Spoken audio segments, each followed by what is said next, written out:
ಗೃಹಲಕ್ಷ್ಮಿ ಯೋಜನೆಯ 15ನೇ ಕಂತಿನ ಹಣದ ಬಗ್ಗೆ ಸರ್ಕಾರದಲ್ಲಿ ಏನ್ ಚರ್ಚೆ ನಡೀತಾ ಇದೆ. ಸೊ ಯಾಕೆ ಇಷ್ಟು ಲೇಟ್ ಮಾಡ್ತಾ ಇದ್ದಾರೆ?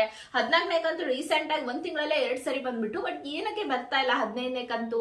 ಸೊ ನಿಂತೆ ಬಿಡುತ್ತೆ ಈ 15ನೇ ಕಂತಿಂದ ಈ ಯೋಜನೆ ಅಂತ ಕೂಡ ಸಾಕಷ್ಟು ಜನ ಮಾತಾಡಿದ್ರು. ಅದಕ್ಕೆ ಫುಲ್ ಸ್ಟಾಪ್ ಅನ್ನೋ ತರ ಬೈ ಎಲೆಕ್ಷನ್ ಅಲ್ಲಿ 3 ಸ್ಥಾನ ಕೂಡ ಕಾಂಗ್ರೆಸ್ ಗೆದ್ದಾಯ್ತು.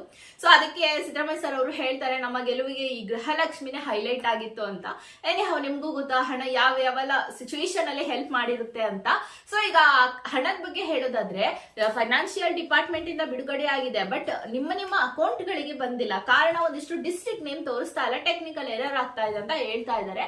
ಸೊ ನಿಮಗೆ ಆಲ್ಮೋಸ್ಟ್ ಈ ಮಂತ್ ಅಂದ್ರೆ ಇನ್ನೊಂದು ವಾರ ಅಷ್ಟೇ, ಈ ಮಂತ್ ಮುಗಿದು December 1st or 2nd weak ಅಲ್ಲಿ ಬರ್ಬೋದು. ಬಟ್ ಡೆಫಿನೆಟ್ ಡೇಟ್ ಯಾವ್ದು ಅನ್ನೋದ್ರ ಬಗ್ಗೆ ಕ್ಲಾರಿಟಿ ಸಿಕ್ಕಿಲ್ಲ. ಅದು ಸಿಕ್ಕಿದ್ಮೇಲೆ ಖಂಡಿತ ನಿಮಗೆ ನಾನು ತಿಳಿಸ್ತೀನಿ.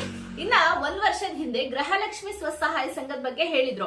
ಈಗೇನ್ ಗೃಹಲಕ್ಷ್ಮಿ ಮಾಡಿದ್ರಲ್ಲ, ಆ ಹಣನ ನೀವು ಸರ್ಕಾರಕ್ಕೆ ಕೊಡ್ಬೇಕು ತಿಂಗಳ ನಿಮ್ಮ ಇಷ್ಟ. ಇದು ಕನ್ಫರ್ಮ್ ಅಂದ್ರೆ ಕೊಡ್ಲೇಬೇಕು, ನಿಯಮ ಇಲ್ಲ. ನಿಮ್ಮ ಇಷ್ಟ. ಕೊಡ್ತೀವಿ ಅಂತಂದ್ರೆ 1,000 ರೂಪಾಯಿ ಕಟ್ಕೊಳ್ತಾ ಹೋಗೋದು. 1 ವರ್ಷ ಆದ್ಮೇಲೆ ಒಂದು ದೊಡ್ಡ ಅಮೌಂಟ್ ವಿತ್ ಇಂಟ್ರೆಸ್ಟ್ ಅಲ್ಲಿ ಕೊಡ್ತೀವಿ ಅಂತ ಹೇಳ್ತಾ ಇದ್ದಾರೆ.